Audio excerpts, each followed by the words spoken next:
the year 2017 is now in the books. And if 2016 was an unprecedented year in American electoral history, 2017 was definitely an unprecedented year in American governmental history.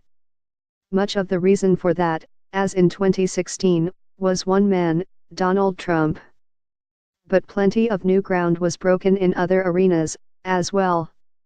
Below I run through the year that was by naming some winners and losers. Oh, and Happy New Year! Women. The year 2016 was supposed to be the big breakthrough for women in politics. Then Hillary Clinton lost. But 2017 has brought significant progress on several fronts.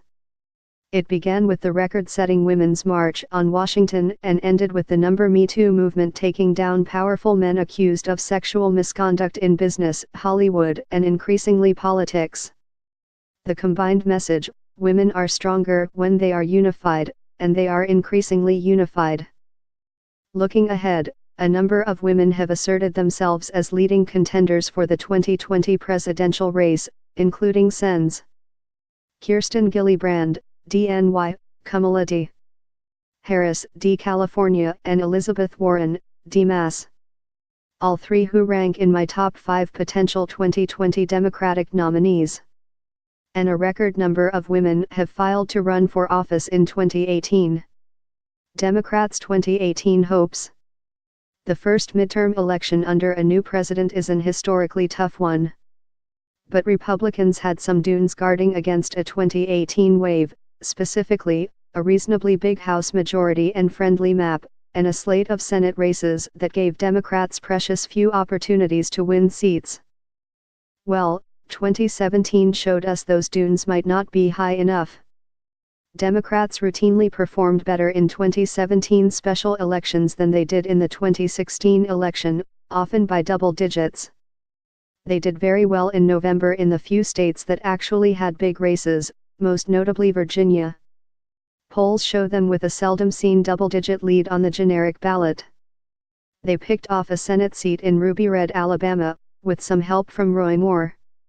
And that win, combined with other machinations, has given them the opportunity they need to win back the Senate next year. Suddenly, it looks like the majorities in both chambers are very much in play, with analyst David Wasserman now giving Democrats the edge in the battle for the House.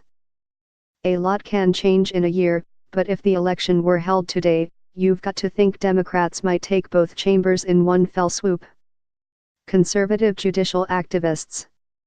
It may not be the most talked about aspect of Trump's first year in office, but it's arguably the biggest payoff for Republicans who held their nose and supported him, and have continued to hold their nose during his presidency. Trump got Neil M. Gorsuch confirmed to the Supreme Court in April, restoring its nominal 5-4 conservative majority after Antonin Scalia's death, and now Trump and the GOP-controlled Senate set a record for the number of appeals court judges confirmed. Oh, and there are still 3 years left in which a vacancy on the Supreme Court's left flank could tilt the court more clearly toward the right. The fight against ISIS.